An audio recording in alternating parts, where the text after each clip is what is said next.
Você já conhece a MedMac? Nós somos um provedor da região de Tremembé e desde 2009 ligamos os nossos clientes ao futuro. A nossa conexão é ideal para quem joga, navega nas redes sociais, trabalha e estuda. Os nossos planos vão de 80 MB até 1 GB de velocidade, além do nosso serviço de telefonia com ligações ilimitadas para todo o Brasil. E para conhecer o que há de melhor de internet, ligue para a nossa empresa. O telefone é o 12 3672 2956 ou, se preferir, mande um oi no WhatsApp 12 99601 1340. MedMac, ligando você ao futuro. Sejam todos muito bem-vindos ao seu podcast empresarial. Eu sou Marcelo Duarte, atrás das câmeras temos a Hilary e hoje no nosso episódio 183 trouxemos aqui uma especialista em segurança do trabalho. Ela que é uma amiga próxima aqui. A Hilary já esteve com ela várias vezes. Bom, mas antes de eu fazer essa apresentação, vamos falar sobre as nossas patrocinadoras oficiais, MedMac Fibra Ótica. Se você está precisando de internet para estudo, para assistir a sua série favorita, para sua empresa, MedMac Fibra Ótica. Eles possuem planos de 50 a 1 GB. Então, tenho certeza que vai suprir a sua necessidade, ok? MBK Barber Kids. Você, homem, está precisando dar um trato no seu visual, fazer a sua barba, o seu cabelo, vá a uma das unidades MBK. São mais de 35 unidades espalhadas pelo estado de São Paulo. Então procure a unidade mais próxima da sua região. Sem mais delongas, então vamos lá. Eu procurei bastante coisa sobre a sua vida. Não encontrei praticamente nada, então vamos na raça aqui. Vamos descobrir em primeira mão como funciona a sua vida. Então, uma salva de palmas, Fátima. Oi, Marcelo. Super obrigada pelo convite. Queria agradecer e dizer que estou muito feliz de estar aqui com vocês hoje. Tá, eu também estou muito feliz de você estar aqui. Para nós é uma honra, uma alegria. Estivemos na sua casa, foi uma recepção assim maravilhosa. Eu sempre ouvia a Hilary falar da Fátima, do Bacana, do Pitoco e da Catuxa. Da Catuxa, né? Conhecer, e eu vi a foto, mas eu não sabia quem era você. Então, agora estamos mais que apresentados, né? Qual é o seu nome completo? Meu nome completo é Fátima Aparecida de Sá. E olha, eu queria até aproveitar e fazer um adendo, né? Você falou que não achou muita coisa sobre a minha vida pessoal, né? E de fato, eu sou bastante reservada com a minha vida pessoal. Então talvez seja por isso que você não tenha achado tanta coisa, né? A gente tem o Instagram da empresa, mas quanto à minha vida pessoal, eu realmente sou mais reservada. Então talvez esse seja um dos motivos aí de você não ter encontrado tanta coisa. Mas você é reservada por estilo de vida? Ou porque você não gosta de, ficar postando? É que eu acho que hoje em dia, uma opinião particular, né? Eu acho que as pessoas, elas postam, depois elas vivem, na minha opinião, né? E eu gosto muito de viver os momentos e postar, se der, a gente posta, né? Mas eu não sou uma pessoa, enquanto vida pessoal, eu não sou aquela pessoa que fica postando o que eu tô fazendo, onde eu estou indo. Eu não tenho esses hábitos. Então é por isso que da minha vida pessoal, realmente você não deve ter encontrado muita coisa. Perfeito. Pelo menos não nas redes sociais. Fátima, conta pra gente, como é que foi a sua infância? Eu venho de uma cidade muito pequena, chamada Colômbia. Geralmente quando eu falo, eu sou de Colômbia, o pessoal pensa que é o país, né? Você veio lá da Colômbia, né? Mas não, Colômbia é uma cidade que fica no interior de São Paulo. Tem 7 mil habitantes, é super pequena, fica do lado de Barretos. Geralmente as pessoas conhecem Barretos porque conhecem pela festa, né? Muito conhecida pela festa do peão. E também lá tem um hospital do câncer, que é uma referência aqui também no nosso país. Mas eu venho dessa cidade pequena, então a minha infância foi aquela típica infância de brincar com os amigos na rua, preservar ali, né, os costumes do interior, de sentar na frente de casa, conversar. Foi uma infância muito feliz, uma infância que realmente hoje em dia a gente tem um pouco de diferença, né? Hoje em dia a gente não tem tanto essas brincadeiras, esse contato mais próximo muitas vezes, né? Nessa infância na rua, mas a minha infância foi assim, foi uma infância muito feliz. Então você teve uma infância raiz, né? Agora conta pra gente, como é que foi a sua adolescência? Bom, a minha adolescência foi também bem típica de quem mora na cidade do interior, né? Então, um dos programas que a gente gostava muito era ir até a praça, ficar conversando com os amigos. E eu costumo dizer que foi uma fase muito gostosa, né? Eu tenho vários amigos que são daquela época ainda e que a gente preserva aí a amizade até hoje. Então foi uma adolescência muito boa, típica do interior também, né? Tranquila, e acho que numa época também diferente, né? Mas foi uma adolescência muito boa. Perfeito. Fátima, qual foi a sua primeira experiência empresarial? Seja ela CLT, funcionária pública, já empreendendo? Bom, quando eu me formei, eu sou técnica em segurança do trabalho, foi minha primeira formação. E eu comecei a trabalhar numa empresa de montagem e manutenção industrial, meu primeiro emprego na área. E ali eu já vi uma oportunidade de empreender prestando consultoria.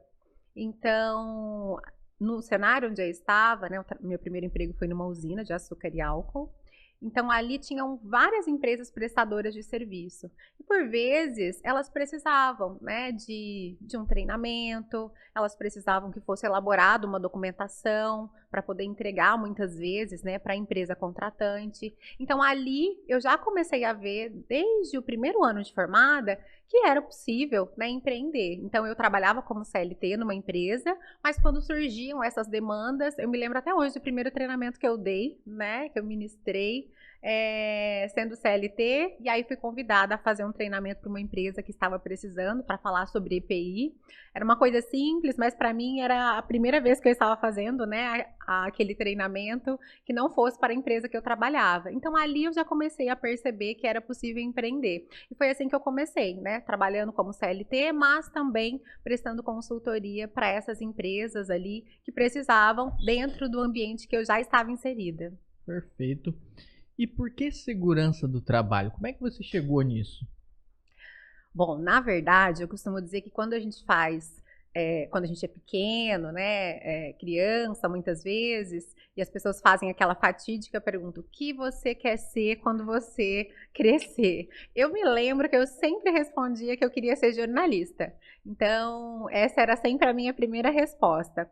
Quando eu terminei o ensino médio, não tinha faculdade de jornalismo próximo ali à Colômbia, né? Então eu teria que ir para Ribeirão Preto, para São José do Rio Preto, para poder fazer a faculdade. E naquela época, eu pensei, bom, eu não vou conseguir, naquele momento, me manter em outra cidade. Então, vou fazer um curso técnico e depois, trabalhando, né, eu conseguiria, então, fazer a faculdade de forma mais tranquila. E aí, eu fui no Senac. Em Colômbia não tinha unidade Senac, eu fui no Senac Barretos, que é a cidade mais próxima ali. E aí eu peguei o portfólio dos cursos e fiquei entre massoterapia e segurança do trabalho, né? Se a gente for observar, talvez áreas mais distintas. E eu optei por fazer segurança do trabalho um pouco no escuro, assim, sem saber efetivamente o que era. Muitas vezes as pessoas até confundiam segurança do trabalho com segurança patrimonial. E eu também, num primeiro momento, tive essa dúvida. Mas optei por fazer segurança do trabalho. E eu costumo dizer que, na minha época, né, ainda era módulo, hoje em dia o curso já foi reformulado, fazem quase 20 anos isso, tinha um módulo onde os próprios alunos, eles faziam a CIPAT, a Semana Interna de Prevenção de Acidentes do Trabalho, dentro da própria unidade do Senac.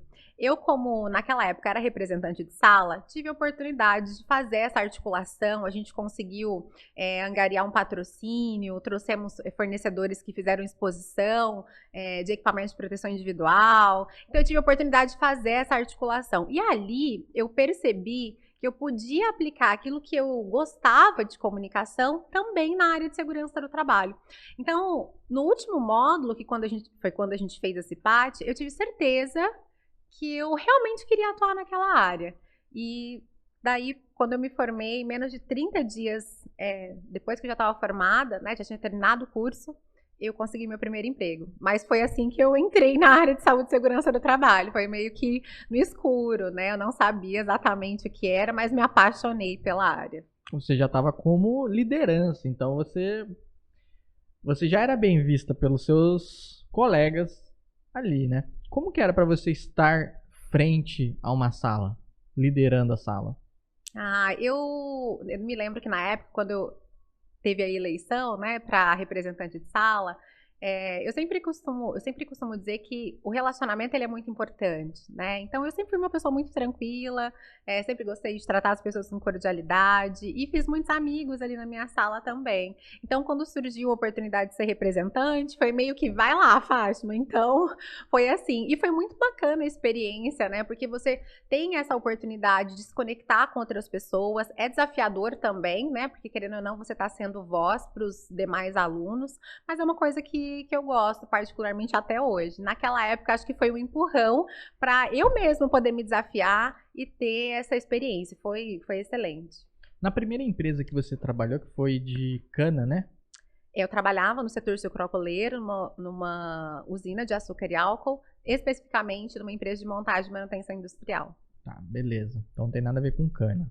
Tem, o setor sucroalcooleiro, sim, é onde eles fazem, né, ali. A usina, ela processa a cana-de-açúcar que vem do campo e transforma essa cana em álcool, nesse álcool que a gente, obviamente, tem nos combustíveis dos carros, por exemplo, e também açúcar.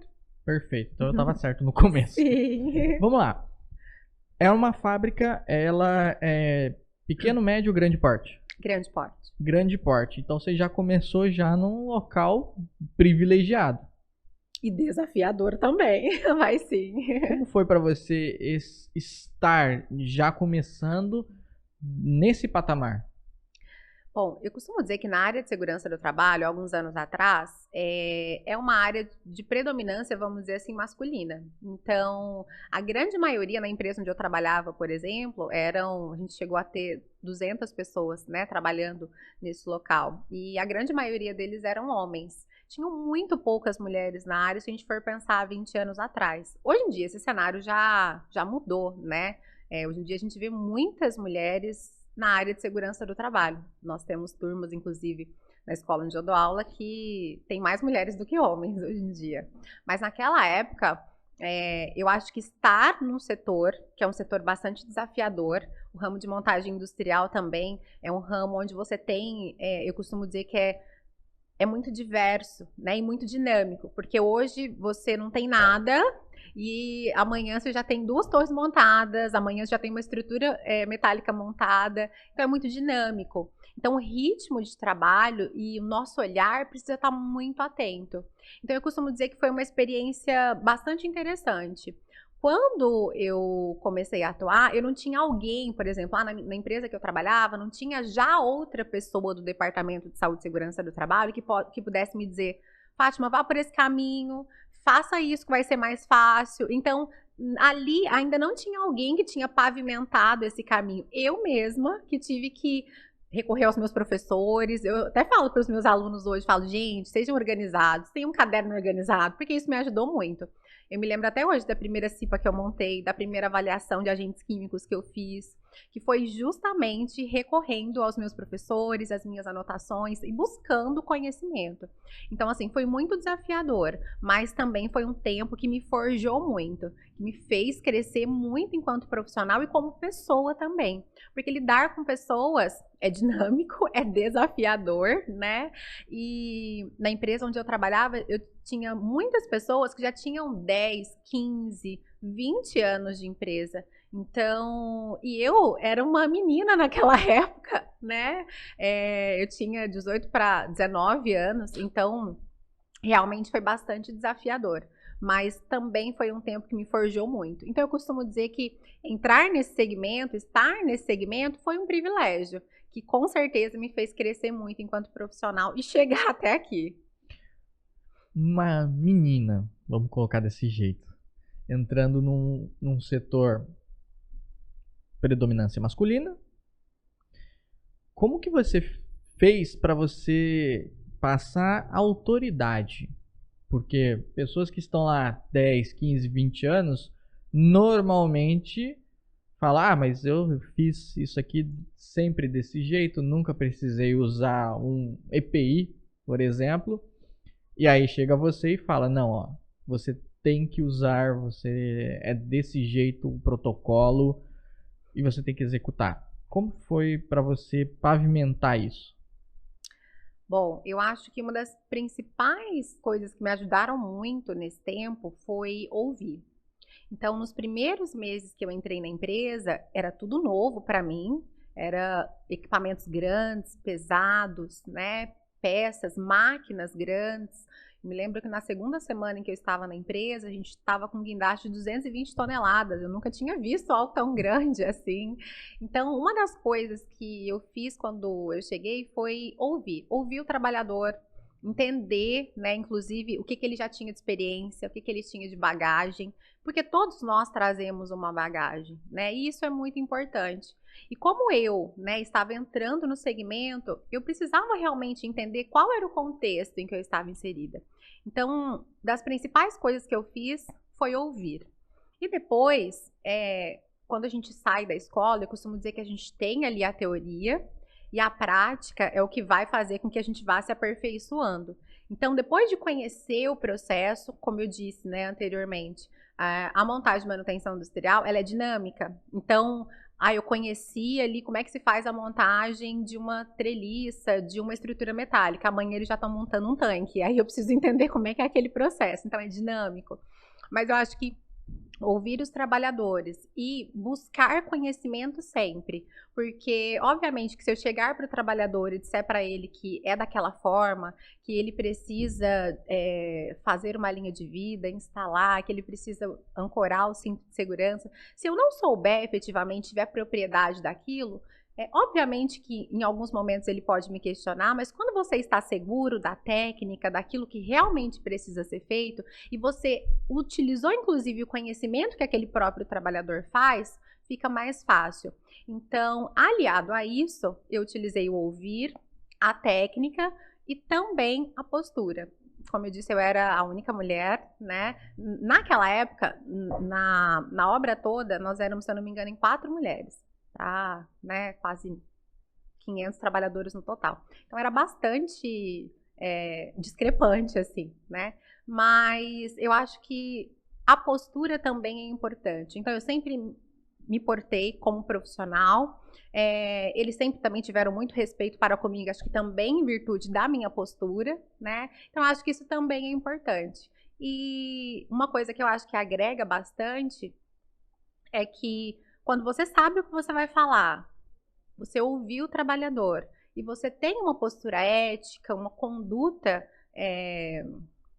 que traz ele para o seu lado, né, no sentido de a sua opinião também é importante, mas vamos corrigir isso aqui, eu acho que funciona bem. É desafiador, mas funciona. Ao longo do tempo a gente vai aprendendo como lidar, os traquejos.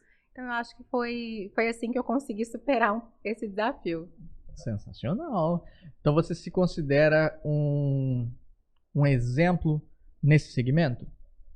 Eu me considero uma pessoa bastante técnica e também me considero uma pessoa que sabe se portar. Eu acho que isso é muito importante no nosso segmento, né? Em qualquer segmento, eu acho, né, que a postura é importante, a técnica também é importante, saber o que você está fazendo, saber aquilo que realmente precisa ser feito e ouvir o outro. Para mim, esses são 3 pilares que são muito importantes e que eu uso até hoje, enfim, ao longo da minha carreira. Quando a gente fala em segurança do trabalho, o próprio nome ele já é autossugestivo, né? Você executar uma função da maneira correta para evitar acidentes. Me corrija se eu estiver errado. Mas o que mais, ou destrinchando isso, o que um profissional da segurança do trabalho ele executa dentro de uma empresa? Eu sempre costumo dizer que a área de segurança do trabalho é uma área estratégica dentro das empresas, né? Então, a gente vai observar também a prevenção de acidentes, de doenças, esse é o nosso foco principal. Porém, a gente tem uma gama de possibilidades de área de atuação, né? Então, o técnico em segurança do trabalho, o profissional de segurança do trabalho, ele ministra treinamentos, né? ele também atua ali trazendo medidas de controle, propondo medidas de controle para essa empresa, para os diversos riscos ocupacionais que são encontrados dentro do ambiente de trabalho. Ele também tem uma parte administrativa de elaborar documentos, né, como, por exemplo, o programa de gerenciamento de risco, uma análise ergonômica preliminar. Então, também tem aí uma parte administrativa, né, vamos dizer assim. Tem a parte de auditorias em saúde e segurança do trabalho, inspeções de campo.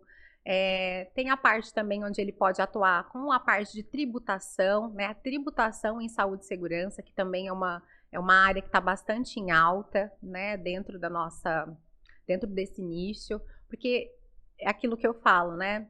A segurança do trabalho, ela pode impactar diretamente na saúde financeira da empresa, né? Quando a gente olha para um acidente do trabalho, a depender da gravidade desse acidente, se de repente a família posteriormente entra com uma ação contra essa empresa e essa empresa perde essa ação, o que ela vai precisar pagar, né, pode significar o faturamento dela no mês ou no ano, quem sabe, quando a gente pega, por exemplo, um acidente fatal, quando a gente fala de pequenas e médias empresas, né? Então, a segurança do trabalho permite que a gente atue em diversos nichos, inclusive também a parte de higiene ocupacional, a parte de avaliação quantitativa, né, dos agentes ambientais. Então, quando a gente fala de avaliação de ruído, avaliação de calor, avaliação de vibração, né?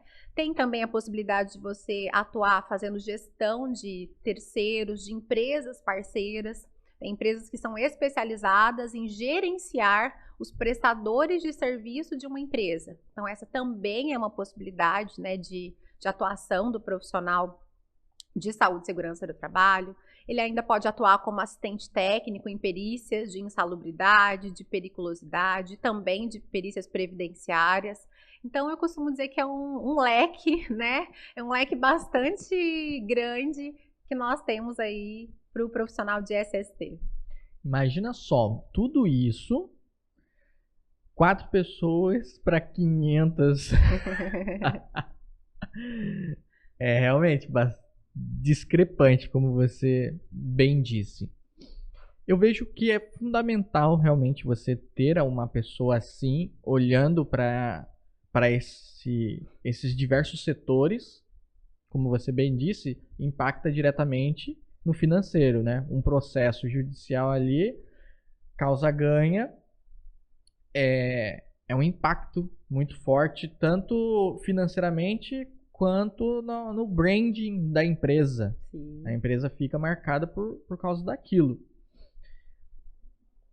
Você acha que é mais assertivo ter um funcionário de segurança do trabalho ou contratar uma empresa que eu colocaria como imparcial? A segurança do trabalho, o técnico em segurança do trabalho, é uma profissão regulamentada, porque dentro do que a gente chama da área de SST, nós temos o SESMIT, o Serviço Especializado em Engenharia de Segurança e Medicina do Trabalho. Então, quando a gente fala em relação ao SESMIT, nós temos profissionais como técnico em segurança, engenheiro de segurança do trabalho, médico do trabalho, auxiliar de enfermagem do trabalho. Então, ele é regulamentado pela NR4. E na NR4, ela vai trazer que a partir de um determinado número de funcionários, eu preciso ter um número X de profissionais. Então, para algumas empresas, dependendo do grau de risco dela e do número de funcionários, ela vai ser obrigada, por lei, a ter um profissional de saúde e segurança do trabalho trabalhando ali nas suas dependências. E tem empresas que não vão atingir um número de funcionários necessário para ter, por exemplo, um técnico em segurança do trabalho, que é o profissional que, na grande maioria das empresas, é o primeiro ali, dentro dessa obrigatoriedade legal, que a empresa vai precisar contratar. Mas quando ela não atinge esse número necessário, ela precisa ainda assim cumprir as diretrizes de saúde e segurança, né? Precisa aí trazer a segurança do trabalho como uma diretriz dentro da sua empresa. E aí sim, ela pode contratar também uma consultoria para que essa consultoria faça então os documentos, para que ela faça, para além dos documentos, a gestão de saúde e segurança. Então, algumas empresas vão precisar obrigatoriamente ter os profissionais dentro das suas dependências, e aquelas que não precisarem de forma legal, elas também precisam ter aí uma consultoria, um profissional que faça consultoria para cumprir as diretrizes de SST. E ainda a gente tem aquelas situações, né? Tem empresas que têm técnico, que têm engenheiro de segurança do trabalho, mas elas contratam uma empresa externa de consultoria para fazer as avaliações. Então, por exemplo, lá na minha empresa eu tenho ruído, que é um tipo de risco ocupacional que nós podemos ter. E aí nós vamos colocar esses dados, as avaliações que são feitas dentro de um programa que a gente chama de, hoje, o PGR, Programa de Gerenciamento de Riscos.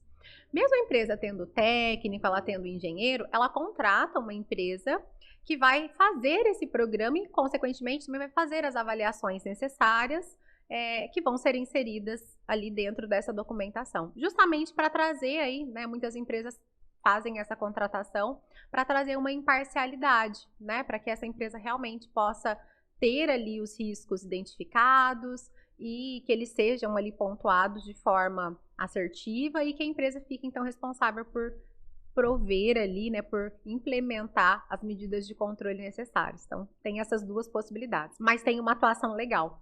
Perfeito. E quando o funcionário, ele recebe essa orientação, ele sabe o que tem que fazer, mas ele não faz, o que acontece?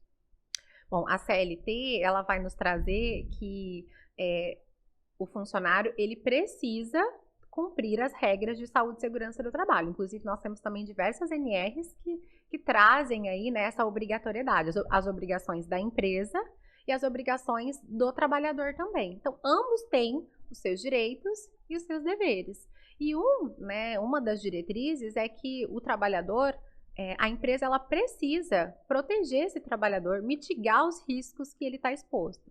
A partir do momento que a empresa traz essas condições e o trabalhador não as cumpre, ele está sujeito a penalidades também, né? Então, uma advertência verbal, escrita, uma suspensão e até uma demissão por justa causa, né? Então, obviamente que a gente sempre precisa trabalhar com a conscientização. O trabalhador precisa saber, né, o que ele precisa cumprir dentro dos procedimentos de segurança do trabalho. O que aquela empresa tem como diretriz, né? O que ela está proporcionando para que esses riscos que ele está exposto e o porquê, né, que ele precisa cumprir aquilo que a empresa está solicitando.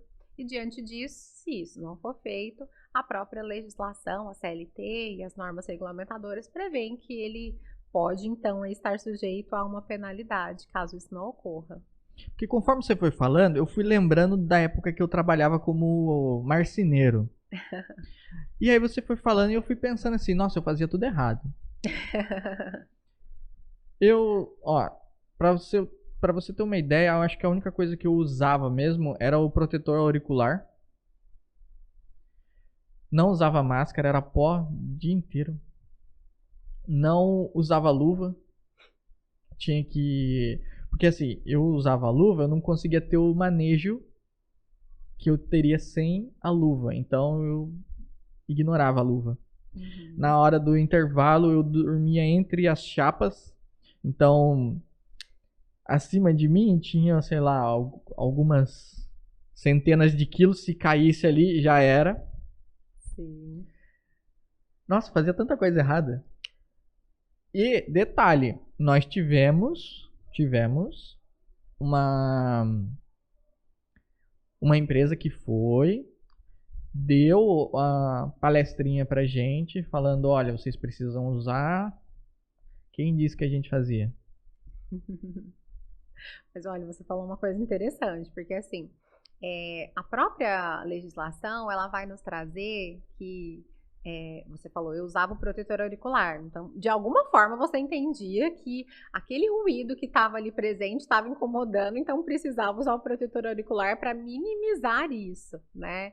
Então, é justamente isso, é trazer para o trabalhador, para que ele entenda o porquê que ele precisa usar aquele determinado equipamento de proteção. E vale a gente lembrar que o EPI, ele é a última medida de controle, porque ele é a menos eficaz, né? O EPI, ele vai minimizar os riscos, mas ele não vai proteger o trabalhador totalmente ou 100%. Então, nós temos outras medidas, como, por exemplo, as medidas de controle administrativas. Então, se tem uma máquina que produz ruído, eu posso trazer aí a questão da manutenção dessa máquina, a questão do enclausuramento, por exemplo, para diminuir o ruído que ela vai produzir. Então, isso é coletivo, isso vai fazer vai fazer os efeitos independente do trabalhador, por exemplo, precisar utilizar um EPI. Então, a proteção coletiva é o que a gente sempre preza, mas muitas vezes a gente precisa conciliar a proteção coletiva com o EPI, né? Então, assim, uma questão que é muito importante é que o trabalhador entenda o porquê que ele precisa adotar aquela medida de proteção, né? Por que ele precisa seguir aquele procedimento. E tudo isso, ele vai ser levantado através dos riscos que esse profissional de saúde e segurança do trabalho vai até o campo para poder verificar. E você disse, eu não usava luva, né? Em algumas situações, equipamentos rotativos, por exemplo, muitas vezes ela não vai ser recomendada, porque você vai perder o tato, e às vezes a chance de você ter um acidente é maior.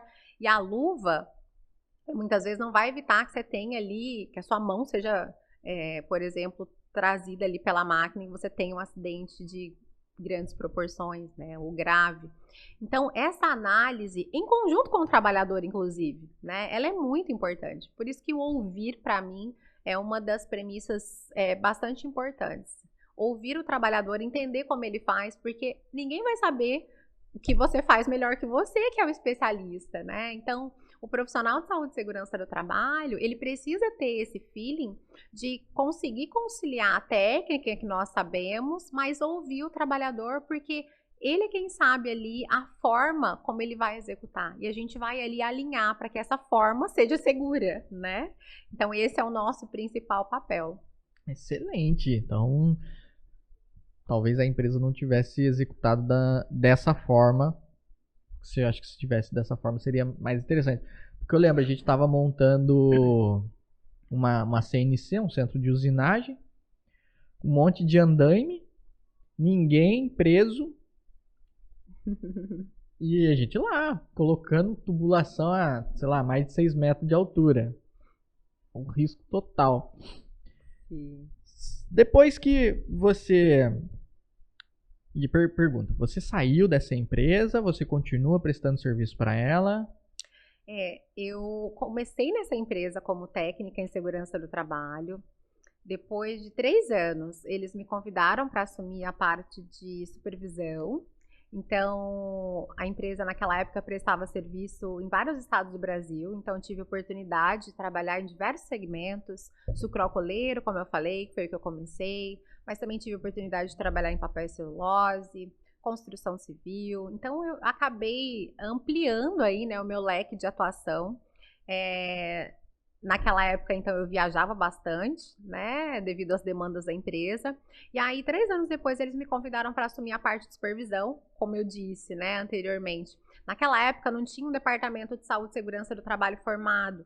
Então, eu tive a oportunidade de pavimentar esse caminho e depois auxiliar para que outras pessoas que vieram, né, depois de mim, também pudessem trilhar esse mesmo caminho, mas aí já com uma estrada pavimentada, né? Talvez um pouco mais fácil, porque aí eu estava lá na supervisão para auxiliar e para dizer, olha, vamos por esse caminho, né? Que talvez seja mais fácil, vamos fazer isso. Então, depois eu assumi a parte de supervisão e posteriormente eu virei coordenadora do departamento. Então, eu trabalhei nessa empresa por quase 10 anos.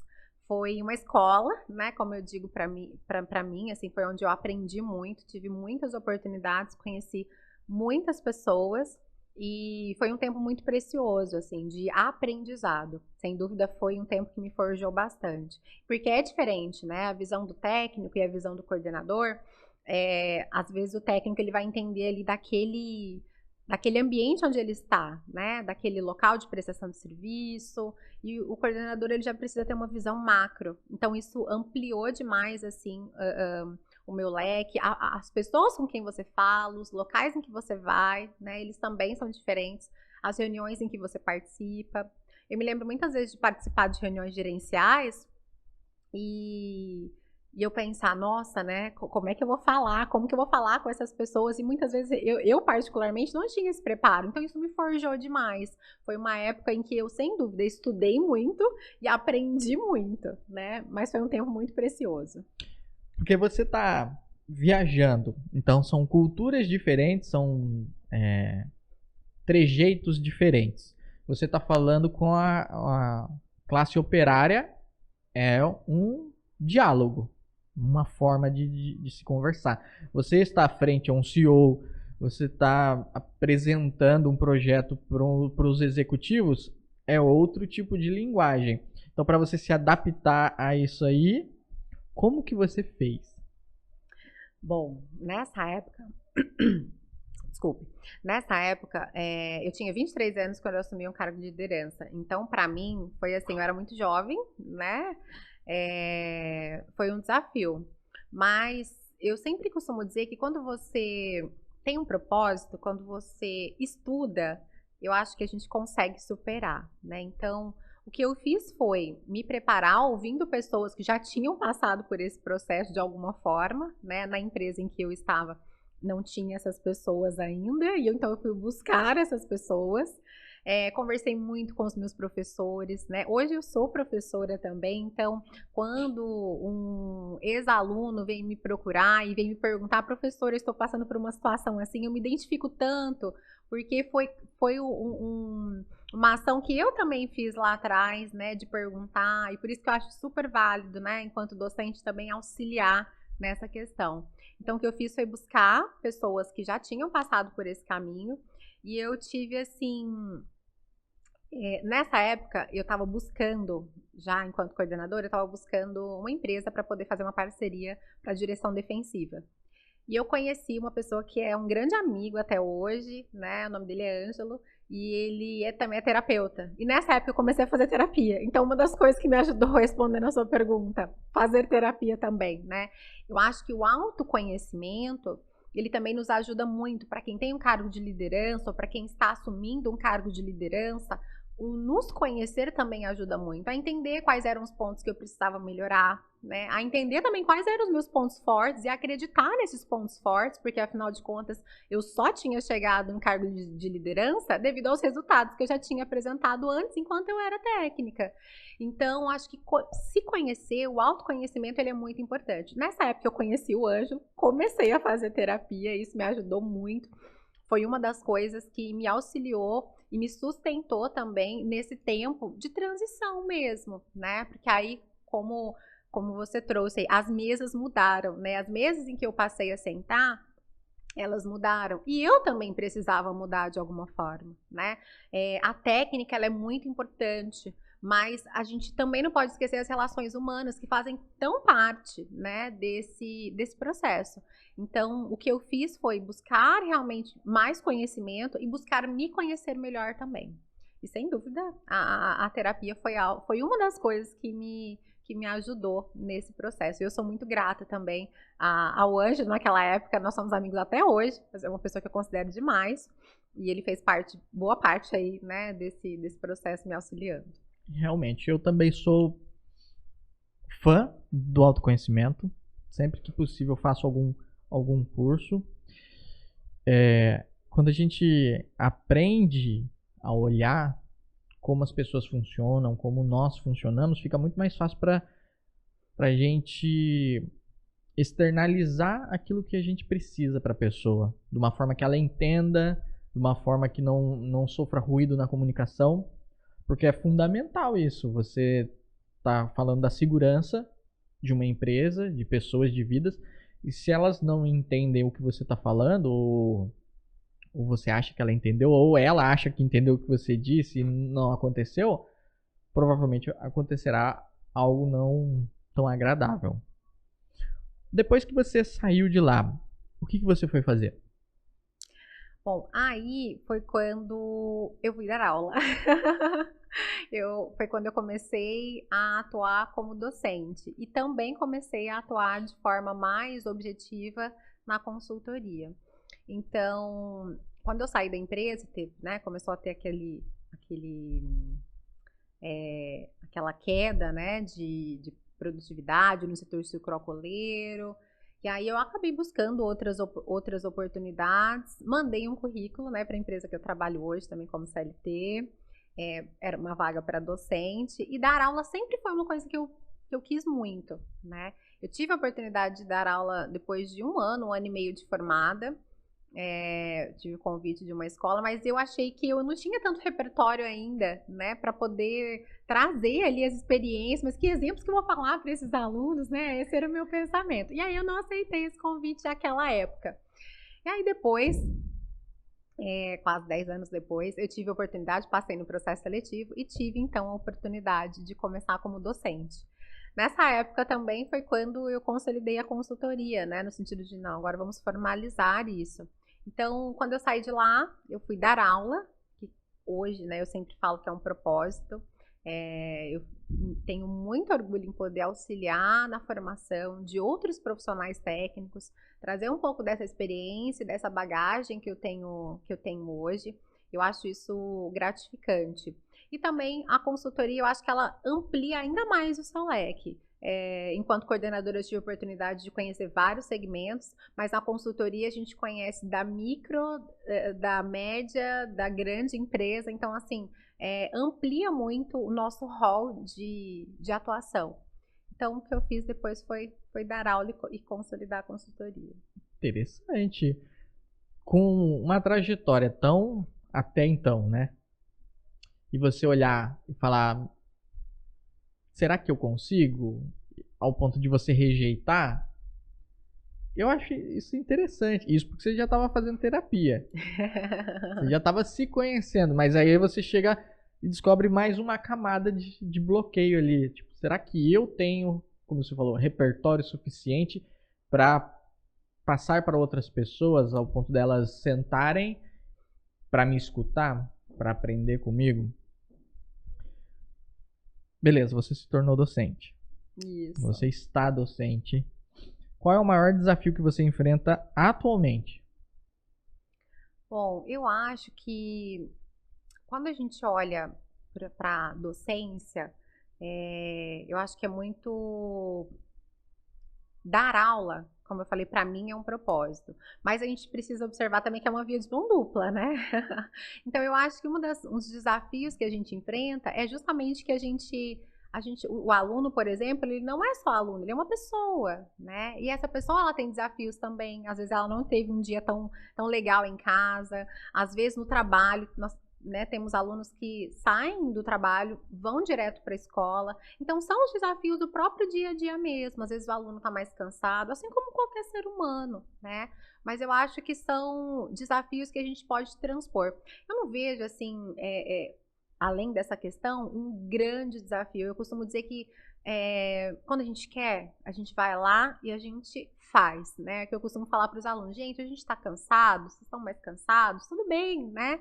Vamos observar aqui uma estratégia de aprendizagem que a gente possa conciliar isso, né? Mas sem dúvida, acho que o principal desafio de dar aula é realmente a gente entender essas nuances, né? Que não é só um aluno, é uma pessoa. E a gente olhar para essa pessoa como um todo. Eu sou da engenharia, né? Depois que eu me formei como técnica em segurança do trabalho, que eu contei um pouquinho, trabalhando com a engenharia próxima, eu acabei fazendo engenharia mecânica, então eu sou engenheira mecânica de formação e engenheira de segurança do trabalho. Então eu sou das exatas, né? Mas quando a gente olha para o humano, isso é muito importante. E dando aula eu aprendi isso. Eu sempre fui muito da técnica, né? Que é muito importante.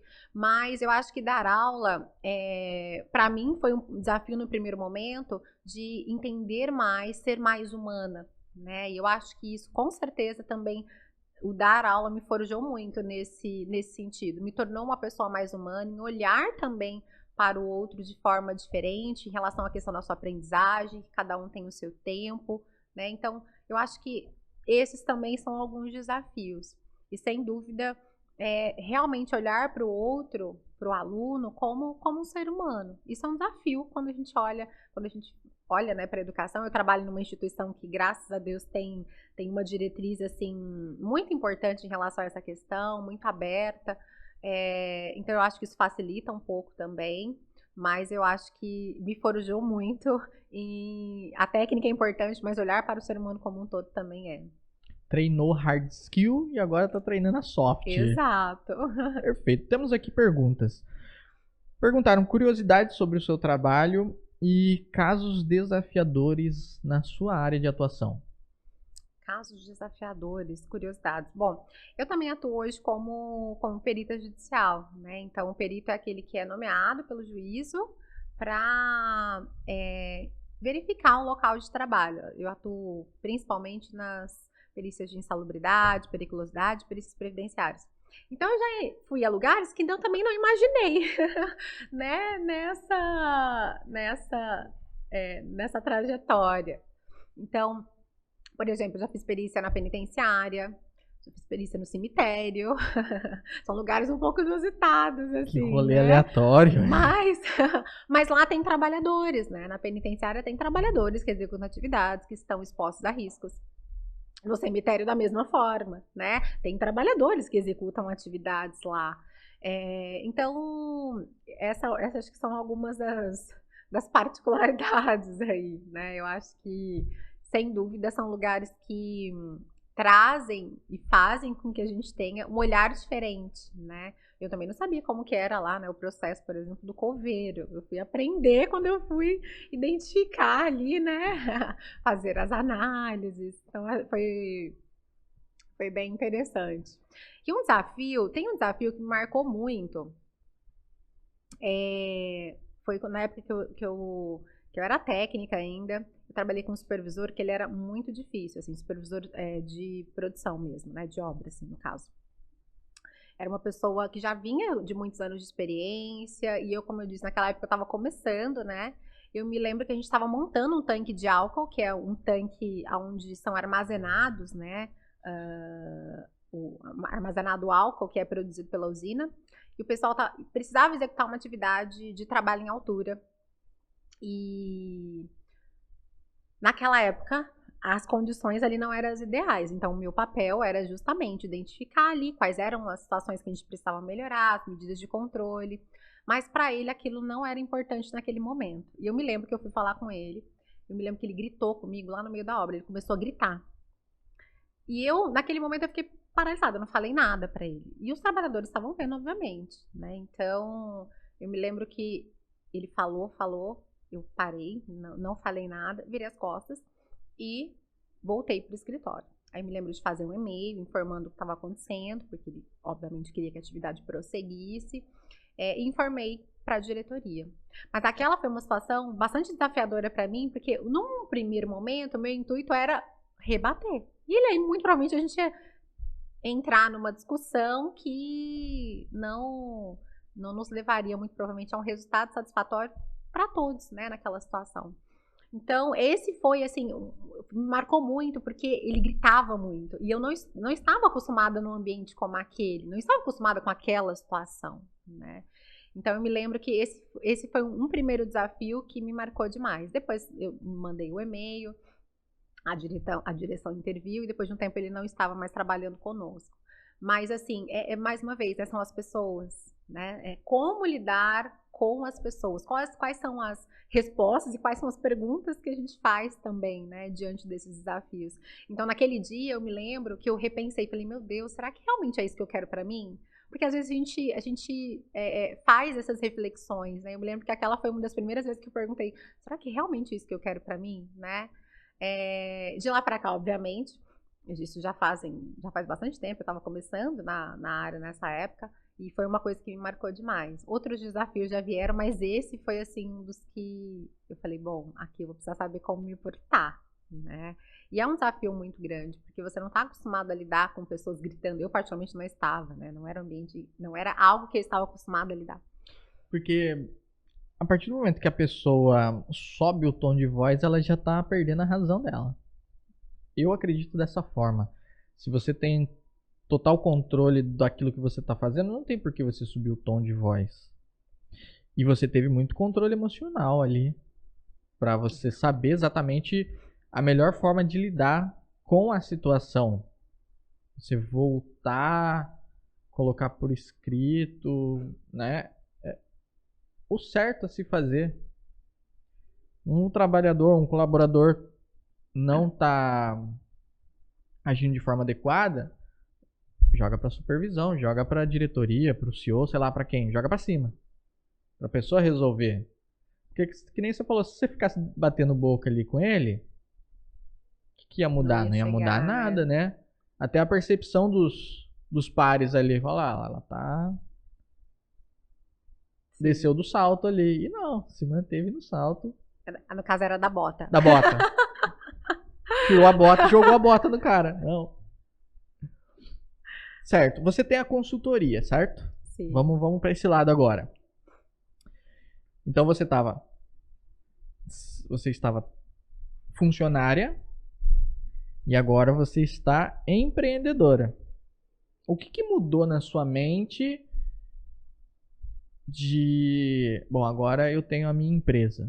Agora eu não sou mais funcionária. Bom, para mim, assim, ser empreendedora é um desafio, né? Então, eu realmente... E a gente não é ensinado isso, né? Muitas vezes na escola. Olha, a gente aprende a técnica da segurança do trabalho, vamos dizer assim. A gente aprende como devem ser as diretrizes de saúde e segurança, mas o empreender em si, a administração que a gente precisa ter, o planejamento que a gente precisa ter, né, as metas, isso muitas vezes a gente não aprende. Então eu fui estudar e foi bastante desafiador isso, né? Mudar essa mentalidade do CLT, você tá lá, hoje eu sou CLT ainda, eu concilio, né, essas duas funções, vamos dizer assim. Mas eu acho que o estudo é muito importante. Você conciliar isso requer realmente um planejamento. Muitas vezes a gente precisa aí ter essa percepção de que nem sempre tudo vai sair como a gente planejou. E aí, o que a gente faz, né? Qual que é o plano B? Então, eu acho que mudar essa mentalidade para a administração. Acho que isso, principalmente, foi uma das coisas assim, que eu tive mais dificuldade, que foi mais desafiador para mim, porque aí a administração, ela vai no sentido de... Não é mais a administração do budget que a empresa tem para a saúde e segurança do trabalho, é a administração da sua empresa, né? Então, como você vai alocar os recursos, mas aí para os equipamentos que você precisa comprar, né? Para os investimentos que você precisa fazer, para o serviço que você precisa prestar, como precificar isso, né? Porque quando você é CLT, você não tem muito essa preocupação, você vai analisar os orçamentos e vai ali aprovar aquele que tiver dentro das diretrizes que a empresa solicitou. E quando você tem a sua própria empresa, isso muda. Você precisa precificar, você precisa pensar qual vai ser minha margem de lucro, como é que eu calculo isso? Não tinha pensado nisso ainda, né? Então eu fui aprender, eu fui estudar, estou estudando ainda, acho que a educação é algo que é essencial e acho que o empreendedor que não estuda, né, a gente vai ficando para trás. Então, acho que essa questão do aprender de forma contínua é super importante para poder até mudar essa mentalidade, né? Porque a mentalidade de quem está dentro de uma empresa trabalhando como CLT, mesmo que na coordenação, é diferente da mentalidade do empreendedor. A gente precisa também, né, ter essa percepção. E uma outra coisa é o vender, né? Porque se você tem uma empresa, obviamente, a gente tem que ter lá o departamento de vendas, né? E quando você começa, muitas vezes você é o que compra, o que vende, né? O que faz, então a gente vai depois organizando isso. E quando eu comecei também foi assim. Então eu acho que o estudar é algo que faz muita diferença para virar essa mentalidade, né, de CLT para empreendedor. Uma das coisas que me ajudou muito também foi que eu fiz o Empretec. O Empretec é um programa do Sebrae, onde eles trabalham com os participantes as 10 características do comportamento empreendedor mapeadas pela ONU. Então foi muito bacana, assim, foi algo que também me ajudou a mudar essa chavinha. Então participar de cursos, eu sempre costumo dizer que estar próximo de pessoas, né, que têm a mesma mentalidade que você, isso também é muito importante. Estar em ambientes que vão te ajudar nessa transição, acho que isso também faz diferença. Investir realmente para que você possa ter aí o melhor suporte, para que você possa tomar as melhores decisões, né? Ou as decisões mais assertivas, porque errar, né? A gente vai errar muitas vezes, mas que a gente possa ser, na grande maioria das vezes, assertivo na tomada de decisão. Beleza. Sebrae. Muitas pessoas ouvem falar, poucas pessoas entram em contato. Eu também sempre ouvi falar do Sebrae. Atualmente estamos tendo uma mentoria com o Sebrae. Eu tomei tanta paulada. Sabe quando você acha que você sabe o que você está fazendo? E aí você descobre que tem um monte de coisa que pode ser ajustada, que pode ser mensurada, metrificada. Como que o Sebrae chegou até você ou como você chegou até o Sebrae? Na verdade, foi através de uma amiga que já tinha participado do Empretec. E aí ela me falou, Fátima, eu participei desse treinamento, mas ninguém sabia falar como é que era. Ela que já tinha participado também não sabia me falar, mas como que é? O que você aprende lá, né?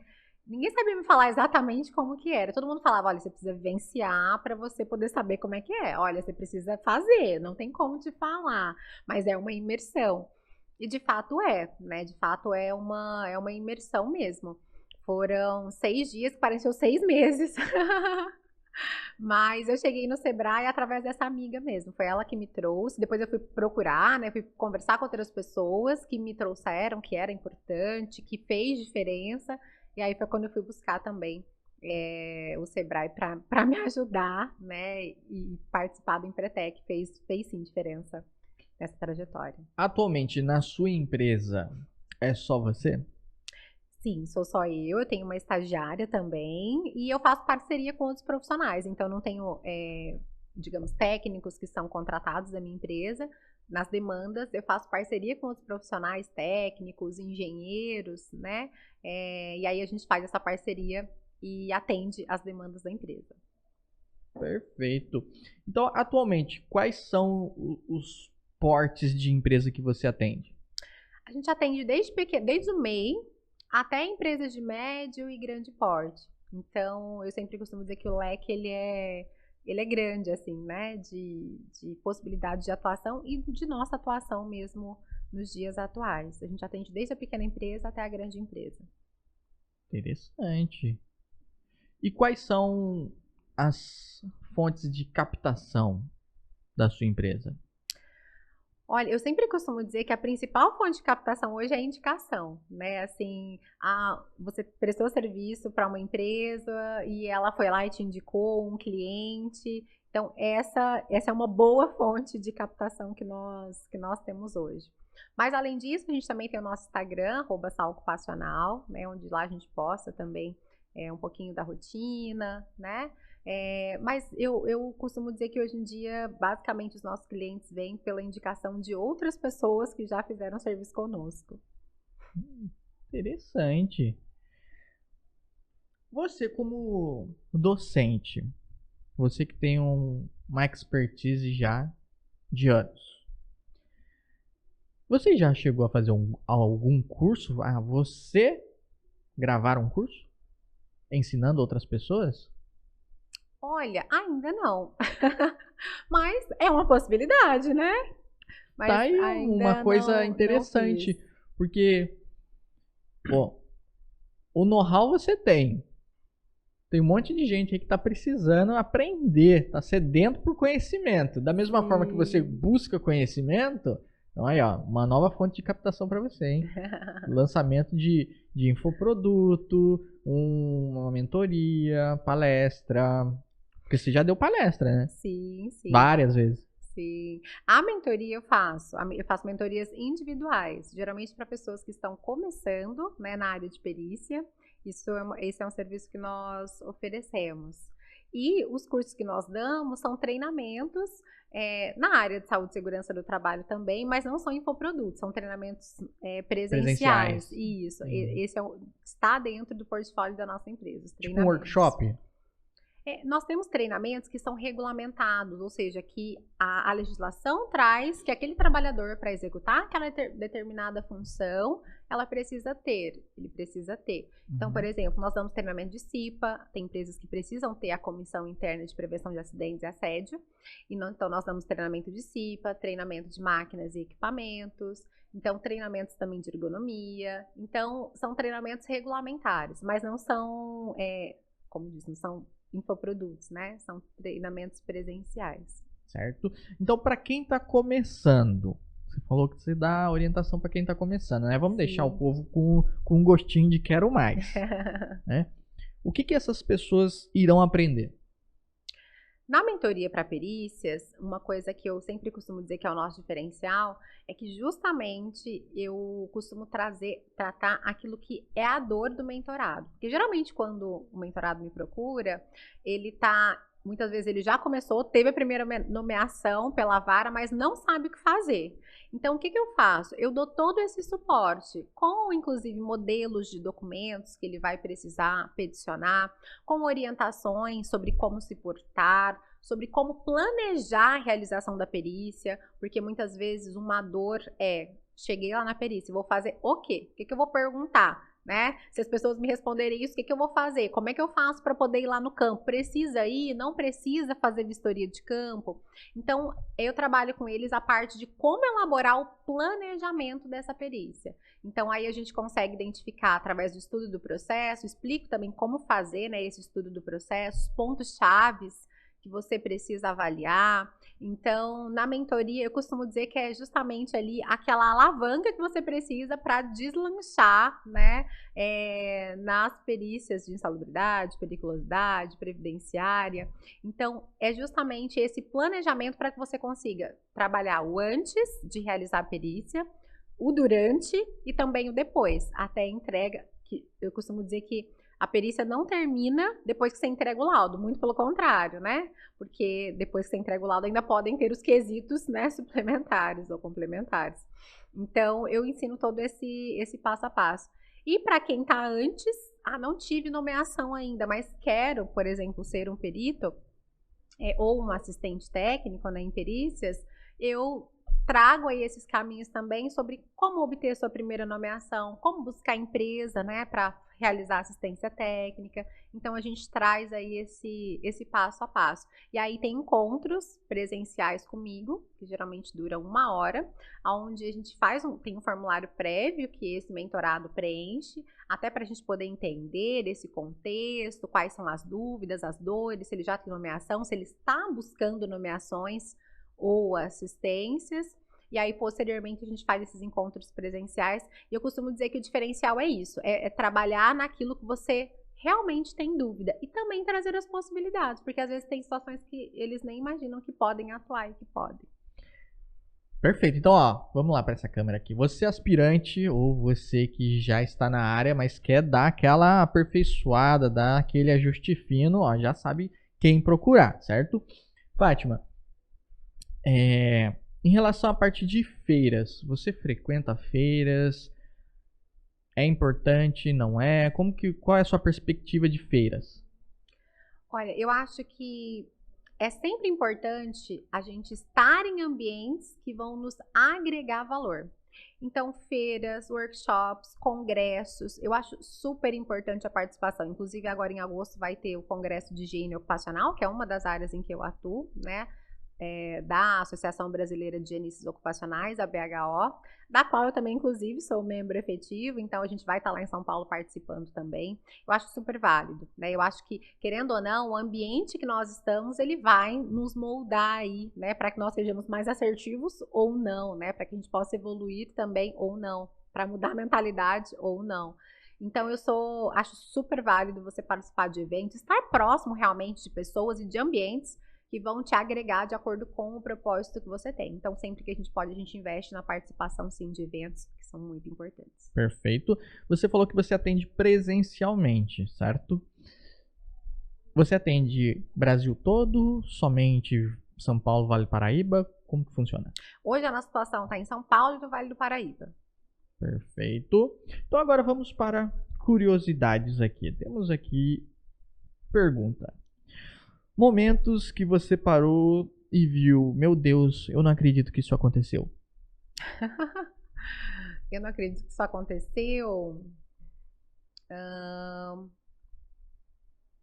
Bom, já teve situações, por exemplo, de às vezes, eu acho que é muitas crenças limitantes, né? Que muitas vezes a gente acaba caindo ali nelas.